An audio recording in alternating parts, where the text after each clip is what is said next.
نحمده ونصلي ونسلم علی رسولہ الکریم، اما بعد۔ آج 10 محرم الحرام ہے، اسلامی تاریخ۔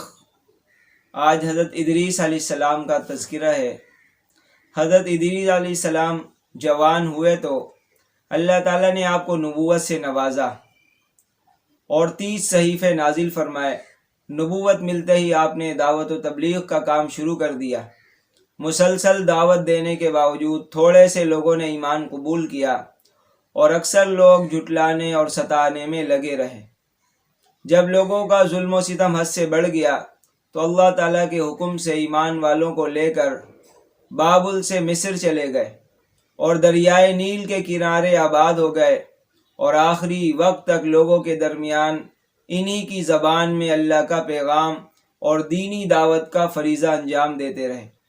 ان کی شریعت اور دعوت کا خلاصہ یہ تھا کہ توحید پر ایمان لاؤ، آخرت کی نجات کے لیے اچھے عمل کرو، تمام کاموں میں عدل و انصاف کرو، ایام 20 کے روزے رکھو، زکوٰۃ ادا کرو، نشاور چیزوں سے پرہیز کرو، شریعت کے مطابق اللہ کی عبادت کرو وغیرہ۔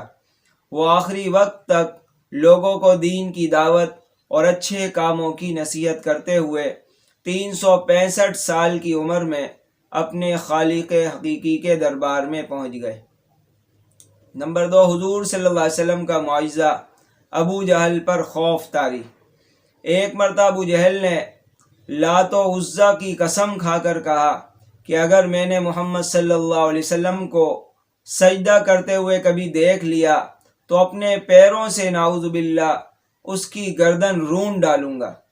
اتفاق ایسا ہوا کہ ایک روز آپ صلی اللہ علیہ وسلم نماز پڑھ رہے تھے کہ ابو جہل اپنا ارادہ پورا کرنے کی غرض سے آگے بڑھا، پھر اچانک الٹے پاؤں واپس آ گیا، جیسے ہاتھوں سے کوئی چیز روک رہا ہو۔ لوگوں نے اس سے ماجرا پوچھا تو اس نے کہا، میں نے اپنے اور محمد صلی اللہ علیہ وسلم کے درمیان دہکتی آگ کی خندق دیکھی اور بڑا خوفناک منظر اور پر دیکھے۔ آپ صلی اللہ علیہ وسلم نے فرمایا، اگر ابو جہل میرے قریب آتا تو فرشتے اس کے ٹکڑے کر کے لے جاتے۔ آگے فرض کے بارے میں، پردہ کرنا فرض ہے۔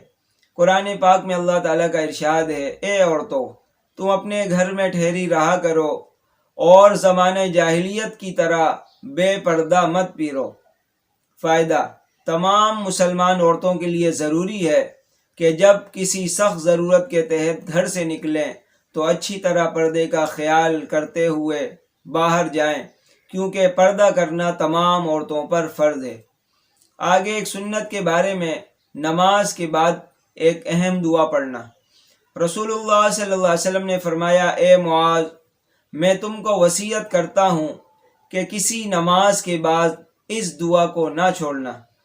اللہم اعنی علی ذکرک و شکرک و حسن عبادتک۔ ترجمہ: اے اللہ، اپنا ذکر و شکر کرنے اور اچھے طریقے سے عبادت کرنے پر میری مدد فرما۔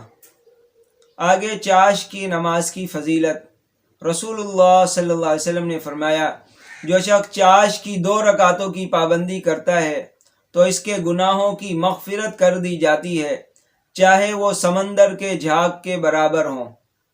آگے گناہ کے بارے میں، کفر و شرک کا نتیجہ جہنم ہے۔ قرآن میں اللہ تعالیٰ کا ارشاد ہے، جو بھی اللہ تعالیٰ کے ساتھ شریک ٹھہرائے گا اس پر اللہ تعالیٰ نے جنت حرام کر دی ہے اور اس کا ٹھکانہ جہنم ہے، اور ایسے ظالموں کا کوئی مددگار نہیں۔ دنیا کے بارے میں، دنیا کی چیزیں ختم ہونے والی ہیں۔ قرآن میں اللہ تعالیٰ فرماتے ہیں، جو کچھ تمہارے پاس دنیا میں ہے وہ ایک دن ختم ہو جائے گا، اور جو اللہ تعالیٰ کے پاس ہے وہ ہمیشہ باقی رہنے والی چیز ہے۔ آگے رسوائی کا عذاب۔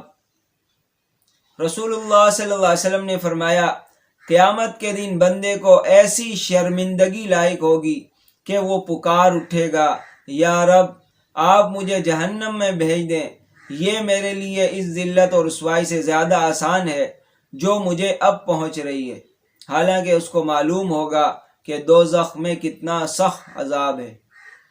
آگے طب نبی سے علاج، عرق النساء کا علاج۔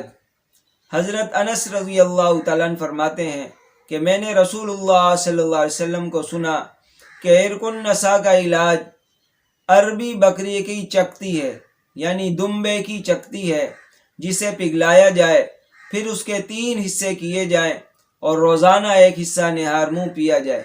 فائدہ: دمبے کی دم پر گول ابری ہوئی چربی کو چکتی کہتے ہیں۔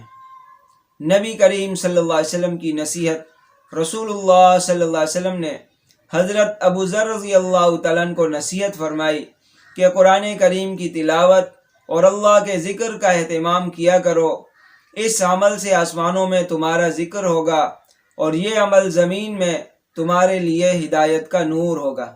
اللہ تعالی ہم سب کو عمل کرنے کی توفیق عطا فرمائے اور دوسروں تک پہنچانے کی توفیق عطا فرمائے۔